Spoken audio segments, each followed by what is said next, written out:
যা বলবো সামনাসামনি বলবো, না বললে কোনো রকম পিন করা করে আমরা করবো না। এই পিন করা করে করলে পরে আমি কিন্তু যতই নামাজি হই, আমি যতই মৌলবি হই, আমি যতই হাজি হই, আমি যতই গাজী হই, যতই আমি মালদার হই, আমি যতই নেতা হই, আমি যতই মুরলগিরি করি, আমার কিন্তু স্থান জাহান্নাম ছাড়া করতে হবে।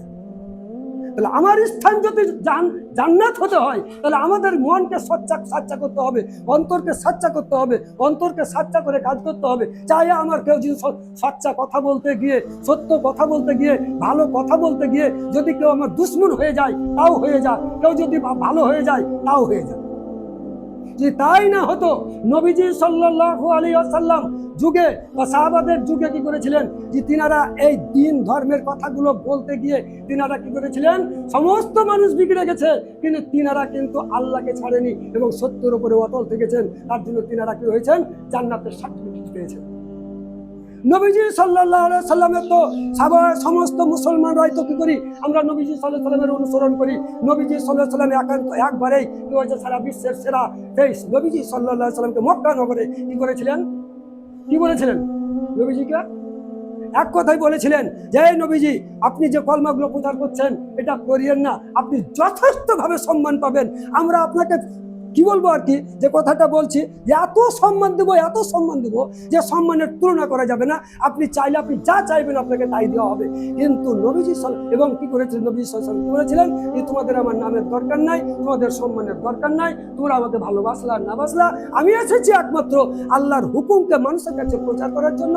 অতএব আপনি মানো আর কে না মানো, আমার কাজ চলবে। যখন চলবে কথাটা বলেছিলেন, তখন কি তিনি ওই দল ভারীর দিকে সাপোর্ট করেছিলেন, না তিনি একাই ছিলেন? বলেন, কি একাই ছিলেন না দল ভারীর দিকে সাপোর্ট ছিলেন? বেঈমানদের সাথে ছিলেন না ইমানদারদের সাথে ছিলেন? সাহাবারা বেঈমানদের সাথে ছিলেন না ইমানদারদের সাথে ছিলেন? কোথায় ছিলেন বলেন? মক্কা ছাড়তে হয়েছে তিনাকে করেছে, মাত্র উদ্যত হয়েছে, কতল করার জন্য উদ্যত হয়েছে। উমর রাদিয়াল্লাহু কতল করার জন্য উদ্যত হয়েছে, আরো সাহাবাদেরকে কতল করার জন্য উদ্যত হয়েছে। কিন্তু তিনারা সেটা ভয় না করে কি করেছিলেন, এক আল্লাহকে রাজি খুশি করার জন্য একবারে কি করেছিলেন, আমি একাই থাকবো, কিন্তু আমি আল্লাহর কথা এবং সৎভাবে চলবো, নিজের অন্তরকে সাচ্চা করে চলবো, এই উদ্দেশ্যেই তো তিনারা ছিলেন। নাহলে তো মক্কা থেকে তো পালাতে হতো না। আজকে আমাদের কি করছে, দল ভারী, যাই বেঈমানি করুক আর কাফের যাই কিছু করুক না কেন, আমরা যেদিকে দল ভারী সেদিকে আমাদের গিরি থাকি। হ্যাঁ, যাতে দালালি করি করছে, না বেঈমানি করি করছে, না আরো করি করছে, তখন আমি দেখছি যে বাপরে এখানে তো আমার টাকা, এই দলে থাকলে পরে আমার টাকা অনেক হবে। কিন্তু দেখা যাচ্ছে যে আমার কিন্তু ইমান আমল সব হারিয়ে যাচ্ছে, কিন্তু এদিকে আমার চিন্তা নেই, এদিকে আমার কোনো চিন্তাই নাই। হচ্ছে না, হয় না, হচ্ছে না, হচ্ছে আমার, হচ্ছে আপনার, হচ্ছে সকলেরই হচ্ছে। আমি বলি না যে আমি খুব সাচ্চা, আমি আগেই বলেছি যে ওই আলেম, আমার মতোই আলেমরা জাহান্নামে যাবে, আমার মতোই কেউ দানীরা জাহান্নামে যাবে, আমার মতো শহীদরা জাহান্নামে যাবে। অতএব আমি আপনি সকলের কাছে আমি অনুরোধ করো জোরে যে আমরা কি করব, মানুষের কাছে ভালো পথে চলবো এবং অন্তরকে সাচ্চা করব, সত্যভাবে চলবো, মন মুখ এক করবো। তাই আমি একটা আয়াত পড়েছিলাম, মানেটা বলে আমি শেষ করবো। কু আনফুসাকুম আহলিকুম নারা। আল্লাহ তাআলা বলেছেন যে তোমরা কি করো, তোমরা নিজকে জাহান্নামের আগুন থেকে বাঁচো এবং তোমার পরিবার পরিবর্গ পাড়া প্রতিবেশী মানুষদেরকে তোমরা কি করো, জাহান্নাম থেকে রক্ষা করো, জাহান্নাম থেকে বাঁচাও। আমি বলছি, আমি কি জাহান্নাম দেখতে পাচ্ছি? জাহান্নাম থেকে কেমন করে বাঁচাবো? আমি তো জাহান্নাম দেখিয়ে গিয়ে, জাহান্নাম তো দেখি না, তো জাহান্নাম করে কেমন করে বাঁচাবো? কিন্তু আল্লাহ বলেছেন নামাজ না পড়লে তুমি, যদি নামাজকে তুমি ইনকার করো, অমান্য করো, তাহলে তুমি বেঈমান হবে, তুমি জাহান্নামে যাবে। মদ খেতে আল্লাহ তাআলা নিষেধ করেছেন, হারাম করেছেন।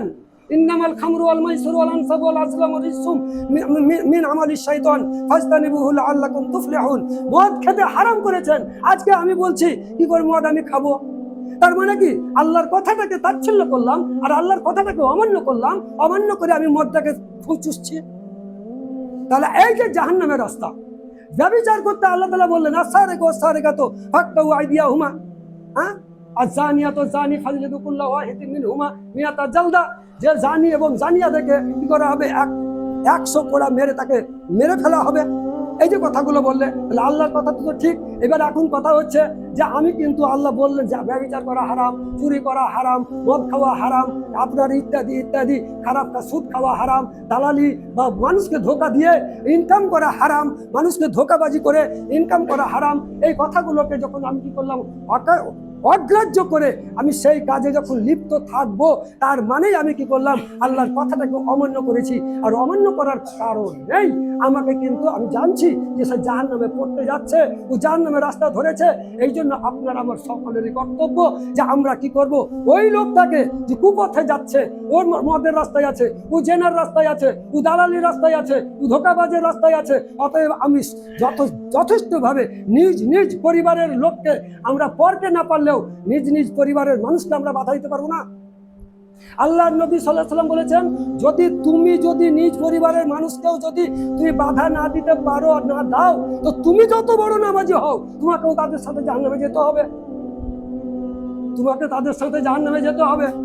আমার স্ত্রীকে আমি হয়তো নামাজের উপদেশ দিচ্ছি না, আমার ছেলেকে আমি ভালো উপদেশ দিচ্ছি না, আমার মেয়েকে আমি ভালো উপদেশ দিচ্ছি না, আমার যেগুলো আমার কন্ট্রোলের মধ্যে থাকবে তাদেরকে আমি দিচ্ছি না। আর আমি কিন্তু বহুত বড় বক্তা, আর বহুত বড় আমি কি করছি, নামাজি, বহুত বড় হাফেজ, বহুত বড় কারি, আমি কিন্তু তাদের সাথে আমাকেও জাহান্নামে যেতে হবে যদি আমি ওদেরকে না বলে থাকি।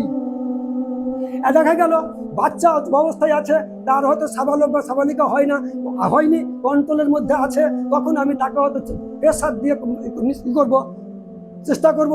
নিজের স্ত্রীকে তো প্রেসার দিতে পারবো, এবং হয়তো দেখা গেল ছেলে বড় হয়ে গেছে, এখন আর ওকে হয়তো মারতে পারবো না, কিন্তু আমাকে চিরদিন যতদিন বেঁচেই থাকবো ততদিন আমাকে উপদেশ দিতেই থাকবো। উপদেশ যদি মানলে তো ভালো, না মানলে তো আপনি বেঁচে যাবেন, আপনি বেঁচে যাবেন, আমি বেঁচে যাব। কিন্তু আমাদের তো সেটা হয় কি না হয় সেটা আমি বলছি না, কিন্তু আমাদের একান্ত পক্ষে প্রত্যেকেরই কর্তব্য নিজ নিজ পরিবারের মানুষদেরকে, কে কোন পথে যাচ্ছে, কে কি করছে, কে খারাপ কাজ করছে, কে হারামি খাচ্ছে, কে নাজায়েজ কাজ করছে, কে মদ খাচ্ছে, কে চুরি করছে, কে জেনা করছে, কে ব্যভিচার করছে, কে কি করছে, এটা আমাকে আমার পরিবারের সকলেরকে আমাদেরকে ফলো রাখতে হবে। এবং ফলো যদি না রাখি, আমি আমার কাজ করছি আর তারা তাদের কাজ করছে, তাহলে কিন্তু আমি অত বড় নামাজি হই, আমি ভাববেন না, আপনি মনে করবেন না যে আমি জান্নাতে যাব। কারণ নবীজি সাল্লাল্লাহু আলাইহি ওয়াসাল্লাম বলেছেন যে তোমার পরিবর্তন ঠিক বুঝাতে না পারো, হয়তো না করতে পারে, কিন্তু আপনি বুঝারও আপনার কিন্তু প্রচেষ্টা আছে, শেষ নাই, তবে আপনি কিন্তু জান্নাতে যেতে পারবেন। নাহলে আপনার আমার আশা করাটাই বৃথা হয়ে যাবে। আল্লাহ তাআলা আমাদের সকলকেই যেন বেশি বেশি করে মন মুখ আমাদের যেন এক থাকে, সৎ নিয়তে আমাদের সমস্ত চলাবলা কাজকর্মগুলো যেন সবই হয়, আর সমস্ত কাজগুলো যেন আমাদের ইবাদতে পরিণত হয়। আল্লাহ তাআলা আমাদের সকলকে যেন বেশি বেশি করে আল্লাহ এবং আল্লাহ রাসূল সাল্লাল্লাহু আলাইহি সাল্লামের ফরমাবরদারি অনুসারে চলা বলার তৌফিক ইনায়েত করেন। আমা আলাইনা ইল্লাল বালাগ।